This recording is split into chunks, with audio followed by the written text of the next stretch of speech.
Marcus Evans has admitted, in hindsight, that this season performances are down to inexperienced players being signed in the summer, except those players are expected to keep us in this division. Let's have a look at what the owner had to say.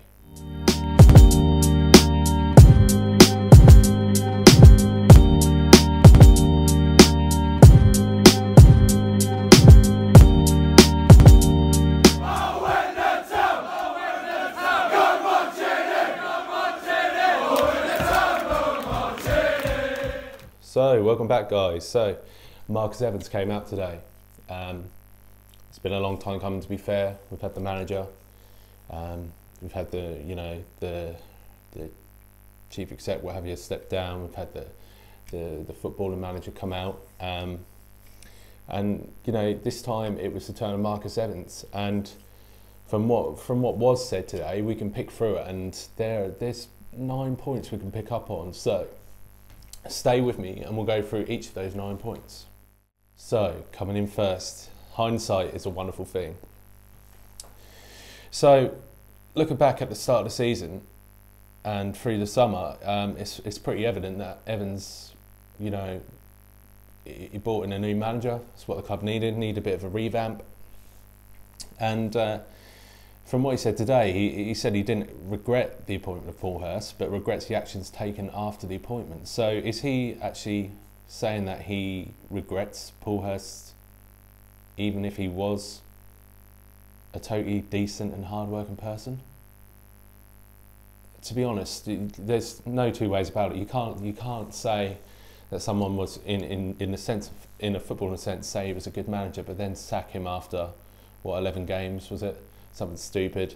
We all know that, because of certain things, Paul Hurst was just not the right man. The way he managed, the rumours, the bust-ups, the everything, that's what was causing problems.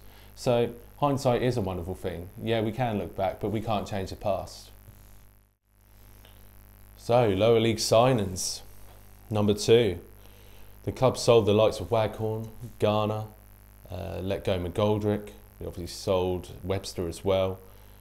But regardless of the $8.5 million we bought in for Webster and Waghorn alone, we failed to make signings in the summer.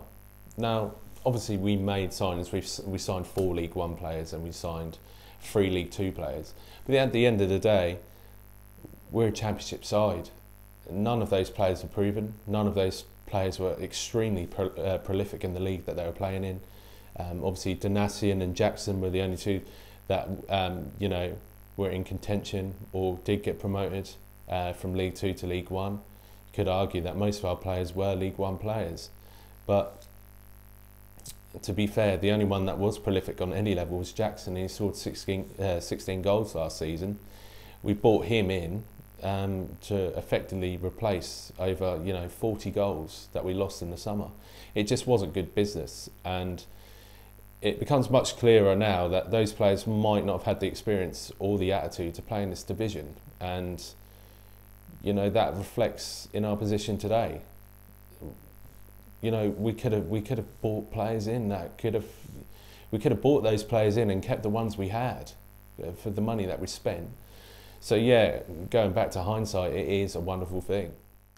3, long-term strategy. So Marcus said that stable management, a strong academy and competitive wages for the experienced players only will continue the longevity of this club, will keep this club competing at a level. Now that level was not yet established. Obviously we're at the bottom of the championship. The likelihood is that we will get relegated to League One. So to maintain the longevity of the club in any division, Marcus is saying that stable management, strong academy and competitive wages for the experienced players only will keep us where we are.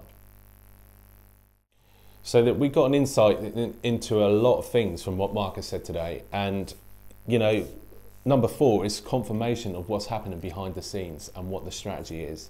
Now, it's become clear that the club aren't going to be buying players for big sums of money, because that's just not how we deal. We haven't dealt like that in the past 10 years. So in that sense, the academy to first team, that those products, those players coming through are vitally important. So the likes of Flynn Downs, the likes of Teddy Bishop continuing in his role, or you get players such as, Harry Wright in goal, give him a chance, maybe Ken Lock, Emmanuel, those kinds of players, Lancaster.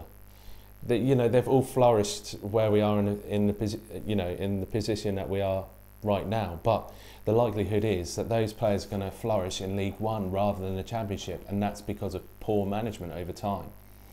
But through poor management, through Paul Hurst, we established a sports science support that's actually probably bettered us as a side. So we're looking at different angles, different ways to contribute to on-field tactics and keeping up with fitness levels. But part of that is going to change. We've got a new general manager in the shape of Lee O'Neill. He'll bring a wealth of experience from academy level, being the academy manager, and being friends with obviously Marcus Evans, and keeping the connection between him and Paul Lambert very much a working relationship. We can now have a manager who can just focus on winning football matches, but doing it in an entertaining style, so Marcus Evans said. So yeah, I can't argue with that. Personally, I can't argue with the idea that we want to do this, but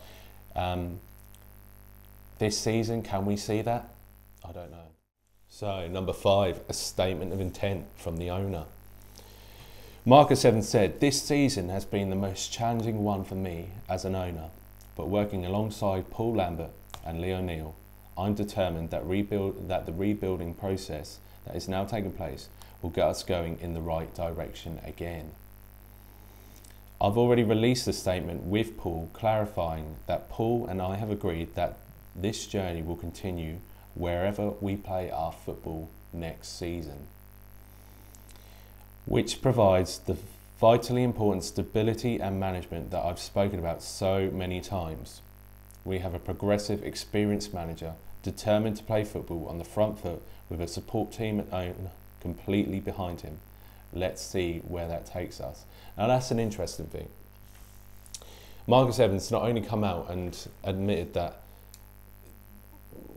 we could potentially go down, the idea is we are essentially down. We need an absolute miracle to stay in the Championship. So the idea that the owner is actually physically preparing for League One is good in some senses, you can't deny. We can't go down there just thinking that we can come straight back up, because that will not happen unless we do it the right way. League One is a very competitive division, and there's a lot of teams fighting for their place back in the Championship. I mean, look at it this season. You've got Luton, Portsmouth, Sunderland. They're all fighting to come up automatically, and then you've got the playoffs, and there's a lot of teams involved in that division. We can't be caught counting our eggs. We need to actually be down there and fight for our place back in the Championship if and when we go down. Now, the idea that Paul Lambert has been given the vote of confidence and that he's the man to take this club forward fills me with confidence. I would like to say it fills you with confidence, but we need to understand that he is bringing things to the club, ideas to the club that we haven't seen in a long time. We've had McCarthy, a manager who didn't want to side with the fans, he just wanted to do his job.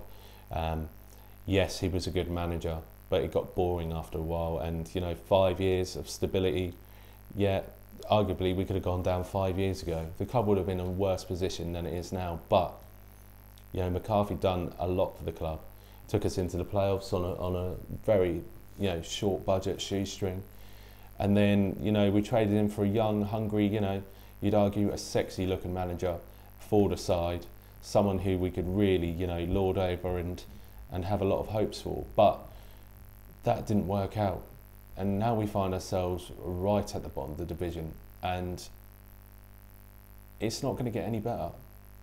It's going to get worse before it gets better. So why not have the man that can do it, who's done it before?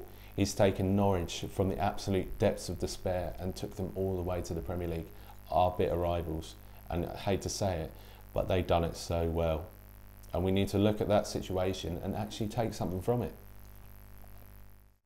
So number 6 is transfers.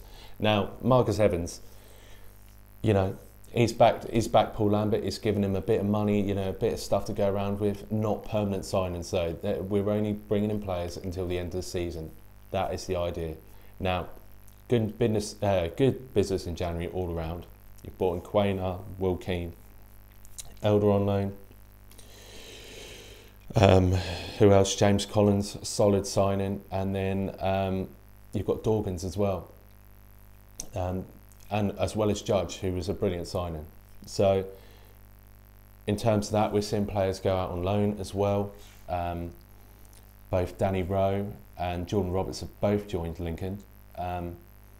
That's good moves for them. Could they be handy for us in League One next season? That remains to be seen. But the idea is, he's actually said he will continue to back Paul Lambert, which you'd expect of any owner. But the way that he did say it was that he won't back him anymore in January, but he'll back him in the summer. Now, and he did say he was looking ahead to the summer. Now, as far as I'm concerned, that's an owner who's prepared to go down whatever happens. So now we're in that mindset as a fan base. We can actually understand that, look, we'll go to each game and try and get as many points as we can, but the likelihood is we are down. So it is sad. It's sad to see this club leave the Championship, but at least we're preparing in the right way to go, you know, go down, you know, with preparation and hopefully get promoted back up to the Championship. Number 7, financial climate. Marcus Evans admitted that Town are at a financial disadvantage to half the teams in the Championship. You know, you can't argue that. You've got teams coming down from the Premier League, teams that aren't going back up to the Premier League, and with that you get the parachute payments, the continuous parachute payments. I think it's 3 or 4 years that those clubs, you know, cling on to that amount of money. In 4 years you could potentially have 12 teams down there that have got parachute payments, and that obviously makes sense. And there's 10 or 11 clubs that, you know, in this division are not using they're using an unsustainable budget. They're not going to keep themselves in the division if they keep spending the way they are. But he did bring up a good point, and a point that, you know, many Town fans have moaned about. When are you going to put the money in, Marcus? Now, Marcus Evans did invest quite heavily at the start of his reign, and he made that vital point. But we need to understand that Marcus Evans is keeping this club afloat. He's keeping this club afloat, very much so. And if you look at some of the teams that are actually down there, the teams that have fallen from grace, teams that he's mentioned today, you look at Bolton, Hull, Wigan, Reading, QPR and Sunderland. Those teams have all fallen from grace in recent years, and most notably Bolton, who could potentially be withdrawn from the Football League if they go into administration again. Now, is that something that Ipswich Town want to face at any point in their near future? I don't think so. And I don't think you as fans would want to see that either. So, at this moment in time, might not be what you want to hear, but we need to get behind the club and Marcus Evans and continue to support in the way that we're doing. So, number 8. The club is not for sale. So what do you make of that? Leave your comments below. The club is not for sale. Rumoured to be up for sale for 30 million late on in 2018. The club's debts written up at 100 million. Would anyone come in and actually buy the club? That's the thing. And, you know, if we were to drop down to League One, you'd look at that and think, you know, Ipswich, they've got something there. You know, if I invest in that, if I take them up the divisions, you know, I can make a lot of money out of this. But you've got to be the right person. Obviously, Marcus Evans has said that today. He wouldn't stand in the way of the right offer, but, you know, it needs to be the right offer for the club and have the same vision before he would step out of the way and step aside for someone to come in. Now, that's completely understandable, but, you know, without any offer, we can't talk about it. So, club's not for sale, let's move on. And number 9, finally, the most important thing that's probably kept us going this season is that the fans have come back together. Whether it be Blue Action, whether it be what IpswichFanzone is doing, whether it be, you know, everyone, the ticket promotions, the people travelling to away games, everything. The fans have done it right this season. You cannot argue with that. Evans said, "Owners and managers come and go. Fans are forever. And I'll do everything I can to see those fans see entertaining football return to in return for their loyal support." Now, what Evans is asking is that we don't leave the club. You know, when times get tough, we don't go marching on, we don't walk away. And to be fair, I think we've shown our true colours this season. Bottom of the league, all season. You know, Rotherham last week, there was 20,000 fans there, for God's sake. You know, 19,000 and a half Ipswich fans. You know, we've got another ticket promotion coming up. These ticket promotions help these people come back, because not only does it, you know, give them the promise that we may actually win a game, or, you know, there's hope in our hearts, but the thing is, we all want to see our team do well, and we all want to see that blue and white shirt at Portman Road. We love our club, and, you know, if we do go down, it's just a building block for the future. That's how you've got to see it. We've got to go down with the club. You cannot just leave your club when they're in, you know, when they're in despair. Stay with Ipswich, and, you know, it will pay off. It will pay off at some point. Relegation has been coming for a few years. We've escaped it many times, but I think if we go down and do this right, that Ipswich Town could become a brilliant club once again. So don't forget to subscribe, and, you know, let's all stay together. You know, there's so much we can do as fans, and, you know, we've got big games coming up, massive games. I mean, we've got Villa on Saturday, then we've got Sheffield Wednesday at home, massive game, then Norwich away, and, you know, I can't wait to be herded like a pig into their stadium. But there you go, that's what you do for the love of your football team. But until then, guys, you know, keep supporting, and come on you Blues.